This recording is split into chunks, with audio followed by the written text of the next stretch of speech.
Masquera say, Zimbabwe, welcome to our channel Zen Confessions and Deep Secrets.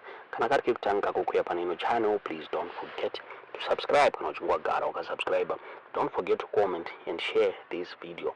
Nasi Zimbabwe, tawigira inyaya, yaburitwa, inyaya netza, kunyanga, nyaya Lieutenant General Anselm Namo Sanyatwe, the commander of the Zimbabwe National Army. Kuyarukunze awanika ari pakati pe heated chieftainment dispute iyo yaitika kunyanga. So according to the standard, Sanyatwe arikunzi arikuaccuswa nenyaya yekuda kuinfluencer nekumanipulata ma proceedings of Chief Katerere chieftainship muri Zimbabwe, and zvikunzi he's trying to impose his preferred candidate, Alexio Chinongwa Nyamute, as the new Chief Katerere. We are kunzi there was an PF. So the installation ceremony for Nyamute, there was an PF. It was so Wednesday at Bande Primary School, Kunyanga District, Manicaland Province, as the High Court.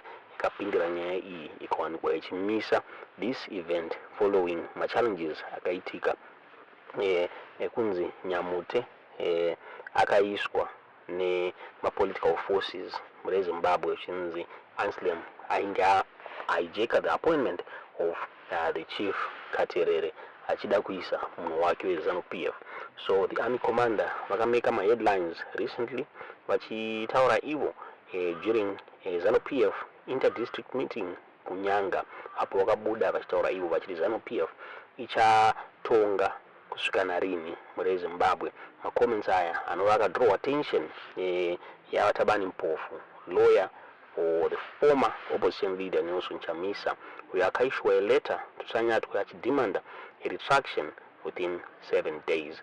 Mpofu akapa warning he would failure to comply would result in legal action being taken muri Zimbabwe.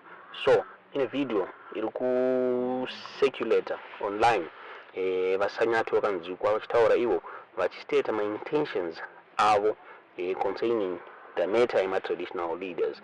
Vataura vachiti on the issue of traditional leaders, as owners of the ZANU-PF, we are going to deal with them. So the purpose of the inter-district meeting yakaitwa kunyanga, my sources are taura vachiti it was meant to exert pressure on my traditional leaders kuti vaonekwa vachisupporta Nyamute over Chinake Mutseta, where Arkunzi he was selected by the spirit mediums, and Arkunzi and a battle are aligned to. So vaSanyatwe hanzi vada kuisa munhu wavo weZANU-PF kuti vaonekwa vachita Chief Katerere muri Zimbabwe. My insiders from Nyanga akabuda achitaura the standard achitaura vachiti among my traditional leaders were not in favor of Sanyatwe's preferred candidate. But however, efforts were reportedly made to bring them in line with the army commander's wishes in Zimbabwe. So this meeting was aimed to make sure kuti masana sabuku wa supporter the candidate wa Sanyatwe in Zimbabwe. Lloyd Kasime, the Nyanga District Development Coordinator, uyo ari kufesa ma accusations ekuinfluencer zvakare Nyamutwe kuti apointwe akabuda achidinaya political interference in the chieftainship dispute. Akabuda ari kupiwa mhosva yekunzi akatemba nema minutes to favor Nyamute. Akabuda achiti I don't know about the allegations, but we've postponed the installation of Nyamute. I don't know where the issue of Honorable Chido Sanyatwe and Anselm Sanyatwe is coming from.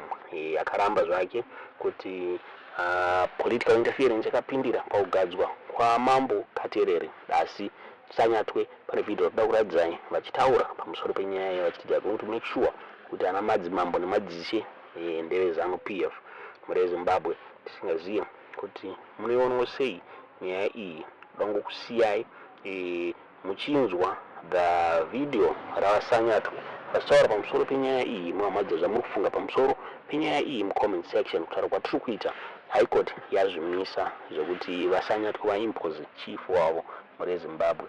Tikazomuna senyaya yaitudziro zvamukufunga pamusoro penyaya iyi mucomment section. Nyaya yemasabhuku varidzi vemusangano tichazvigadzira. Tinozona? Amen. Ndateerera ruru wangu wakarova sutu. Sumwaidona.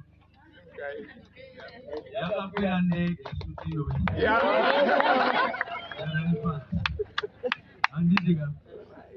Dadaro wanga wakuratidza kuti DA uyu DA mwana wedu wepaRegina ane nzeve nhete izvoka. Masabhuku amakaisa imi veZANU-PF, tinoda kukumbira kuti ndanzwa kuti pane mapurisa munondotora mafingerprints.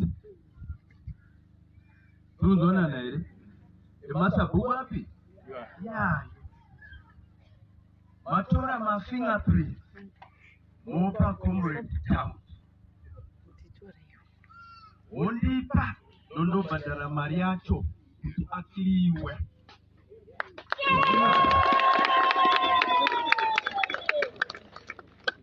Kuti aite sei? Kufunga clearance mapurisa $10 handiti?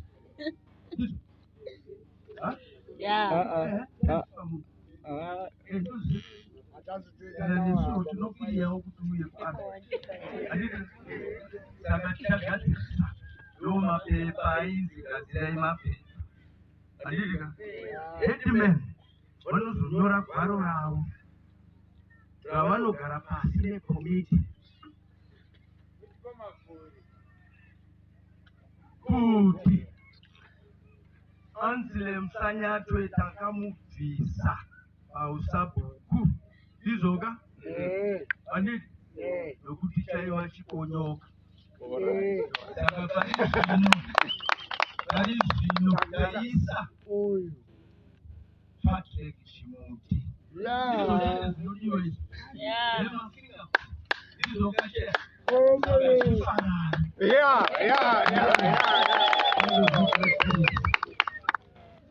Nekudaro ndokumbirawo kuti tigare pasi.